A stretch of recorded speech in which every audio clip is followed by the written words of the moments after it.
Spain isn't just the next GP, it's the moment Formula One resets the game, and Ferrari knows it. With new FIA rules killing flexi-wings, teams are now forced to play clean. The max front wing deflection under load drops sharply.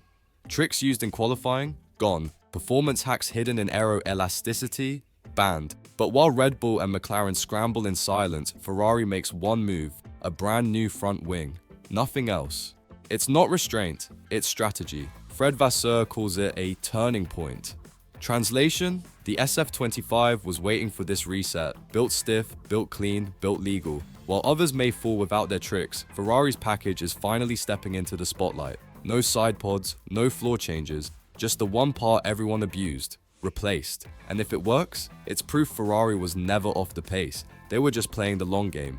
Fred Vasseur didn't scream revolution, he whispered clarity. And that silence is louder than any press release. From Barcelona onward, the front wing game changes, and no one knows who'll survive without flex. That's why Ferrari made a choice others fear: bring only the new wing. No floor, no diffuser, no distractions, just pure aerodynamic honesty under FIA's new rulebook.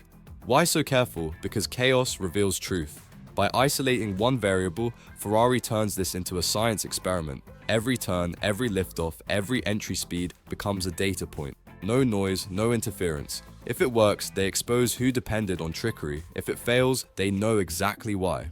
Meanwhile, McLaren says no big impact from the rule change. Really? Or just hiding panic? The paddock isn't loud, it's watching. And in the silence, one thing is clear. Ferrari's not just testing a wing, they're testing the field. In a season of complete overhaul packages, Ferrari arrives in Barcelona with one piece: the front wing.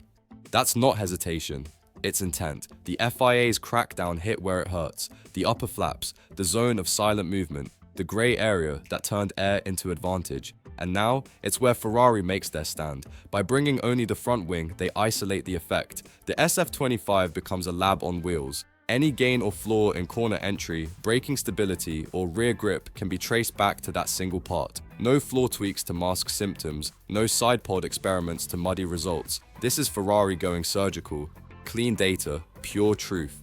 It's also a risk. If the wing fails to stabilize the car, there's nowhere to hide. But if it works, if balance improves, if delta drops, if the tires stay alive longer, then we'll know. This wasn't a test, it was a reveal. Ferrari didn't bring an update, they brought evidence. Barcelona isn't just a racetrack, it's Formula One's lie detector. It has every type of corner: fast, slow, off camber, on edge. No trick survives here. A car that's unbalanced? Exposed. A setup dependent on flexible wings? Doomed. That's why Ferrari picked this moment, this place, to unleash their new front wing. No distractions, no additional updates. The SF25 is sent into the arena, naked but prepared. If this wing stabilizes balance and unlocks pace, the message is clear. Ferrari was always close, just waiting for the smoke to clear. But here's the risk. If it doesn't work, it's a missed opportunity. No excuses. Barcelona demands answers. The track will tell them if they're closing the gap or chasing a phantom. And deeper still, a question lingers. Is this confidence or overconfidence? Because in Spain, the stopwatch doesn't lie, and silence won't save anyone. One's most brutal battles aren't fought on overtakes. They're waged in silence, in airflow, in balance sheets of yaw and ride height. The new front wing brings rigidity, but with it comes a chain reaction. No more aeroflex to absorb instability. Now, the suspension must work harder. The tires must stay alive longer. The setup must be exact. Ferrari isn't chasing lap time. They're chasing trust. A car that behaves the same at turn 3 and turn 12. A machine that doesn't surprise, doesn't snap.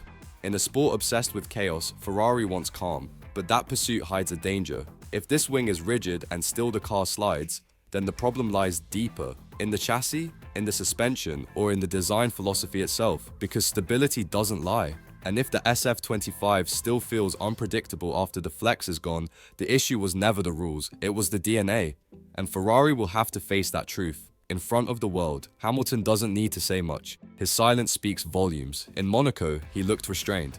Now, in Barcelona, he finally gets the upgraded front wing. Same setup as Leclerc, same car, same battlefield, and that's where it gets dangerous. This isn't just a hardware test, it's psychological warfare. If Hamilton feels connected, if he trusts the front end, if the radio stays quiet, he wins the unspoken round. Because when Hamilton finds flow, he becomes lethal. But if Leclerc outpaces him again, doubts creep in. Is Ferrari giving equal ground, or has Charles already molded the SF25 around his style? This wing was designed to erase instability. If it works for Lewis, message received. The car was waiting for him. But if not, if he still fights it, then we're not just watching a technical test, we're witnessing a deeper conflict. One that could decide who Ferrari really believes in. McLaren said it was no big deal, but their silence says otherwise. They tested a reinforced front wing in Imola, far from the spotlight. Then they downplayed the effect. Minimal difference? Or a strategic cover-up before Barcelona exposes the truth? Lando Norris has been on fire, but what if that pace was riding on aero flexibility? With the new FIA rules in place, every team is now forced into honesty.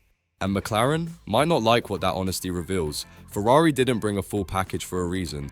They're waiting to watch others stumble. If McLaren suddenly loses balance, struggles with rear grip, or sees delta times drop, Ferrari wins without even passing them. This is more than technical adaptation, it's political. If McLaren's performance dips, it confirms they played on the edge, or over it. And in that case, the real winner of Barcelona won't be the fastest car. It'll be the one that didn't flinch when the rules changed. Barcelona isn't the climax, it's the prologue. The new FIA regulations didn't just alter aerodynamics, they stripped F1 of its disguises. No more flex, no more grey zones. The front wing has become the lie detector, and Ferrari brought their answer. One part, one test, one message. If the SF25 finds balance, stability, and pace, it confirms everything. Ferrari was playing the long game, building for the post-flexi era. But if it fails, they've wasted a chance to strike when rivals were exposed. This isn't about speed anymore, it's about truth. Because now we'll know who built a car, and who built a trick. And for Hamilton, it's even more. This may be his moment. The instant he finally feels the Ferrari respond, finally sees the future he came for. Barcelona won't decide the title, but it will decide who walks into the second half of 2025 with answers, and who's left chasing ghosts. Because the real race now isn't on the track, it's for clarity.